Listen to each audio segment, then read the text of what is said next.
makes it a little bit more edgy, to be honest. Good luck to our host who finished in second. Everything, promotion, the gamble, the race got away quickly. Towards the turn now, and out in front is shooting form on the inside of Yolandi. They're still falling in front of Red Fort. Followed now by promotion. Promotion on the outside moves up. Red Fort no mistake in the lead. Red Fort has gone for home now. Promotion coming under pressure. Followed by Blind Riders for the back of Stone Crusher. But Red Fort has skipped away. Second is promotion. The gamble was spoiled. Second. Not quite the happy ending the crowd had hoped for. And how will I notice if they regard it? What's realistic?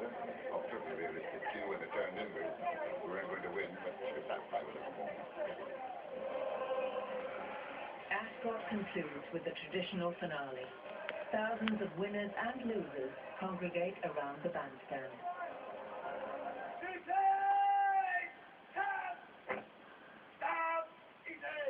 More sober rituals are being played out by the resident garrison who guard the Queen and her castle. Coaching guards. For the next few weeks, it's the turn of the Irish Guards, I used to go recently there. returned from Iraq. Wellington Two House. Irish Guards, because I come from Ireland, and because I've had family in them. It's something that I wanted to do since I was 16 years old when I was at school, rowing on the river, and I had this idea that the first thing was that I always thought you'd be fish to save the island. Captain Alex Cosby attended school just down the road from here, at Eton.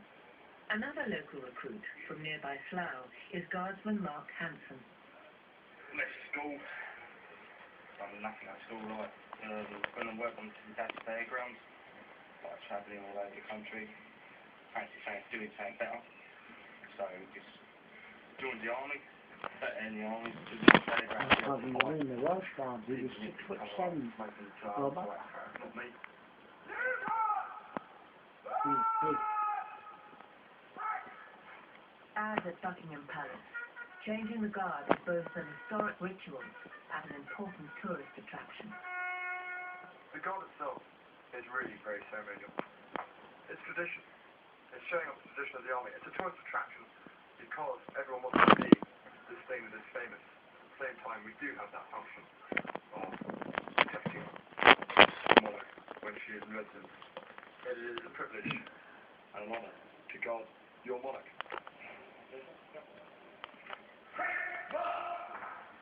Well, I think one of the things that happens to me most of all when I'm walking around the likes of here or in London is people will say, "Are you a real soldier?"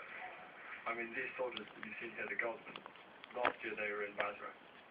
I was a platoon commander in No. 1 Company, and we had very much what I would say was the campaign in Iraq, where we crossed the border and then took Basra.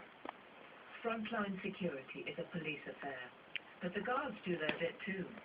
Their 2-hour sentry shifts, known as stags, may be mind-numbing, but they're not without their perks. But when you're standing on the sentry, women come to stand there like a uniform like that, and you think, oh, she's nice, right? Well, one time, like, my bird started laughing. She walked off and come back to give me her phone number. She rolled it up and put it in the top of my rifle, like as and where the bayonet bit goes. The captain of the guard, too, has his admirers. Without being arrogant, a lot of people always like uniform. I think you can say there's probably been a lot of women who have been around tea here over the years. With August, the Windsor seasons move on, and the royal family departs for Balmoral. There is no holiday, though, for the Queen's castle. The visitors are still pouring through. And out in the great park, there's a harvest to be gathered. The governor of the castle is Air Chief Marshal Sir Richard Johns. When the royal family are away, Sir Richard is king of the castle. The castle exists to do a number of important tasks. A working castle. This was taken in July 2002, and this photograph shows the working population of the castle. There are something like 160 people who actually live day by day within the castle walls, and there is a great deal of community spirit. When the gates shut, Windsor's extended family come up to play. the governor's summer barbecues. Quite clearly, the role has changed over the years. I mean, this place was a fortress, and I guess my role, down from being a sort of military supremo, has gradually evolved into the appointment that I have filled, which is We took a photo. As a busy Hey? institution, Windsor This is a place which is built on punctuality. The timekeeper is Steve Davidson. He is the castle clockmaker. Within the castle, you come to find clocks as well. The variety of clocks is enormous. And I look up to some very small clocks which are really watches. They all have to be Very changed. large carat clocks. I think I've got 7 carat clocks. And absolutely Takes everything some days. between. That's all they do, go around looking after the clocks. Yeah. Orchestrates a monumental task. The clock must go back an hour to mark the end of British summertime. Yes, it'd be a good job if they was to stop now. British summertime.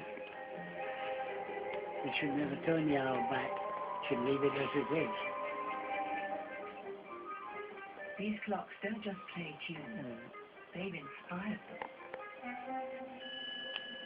Inside here, a fantastic organ clock made in 1734. They're like the grandfather clocks, but they're too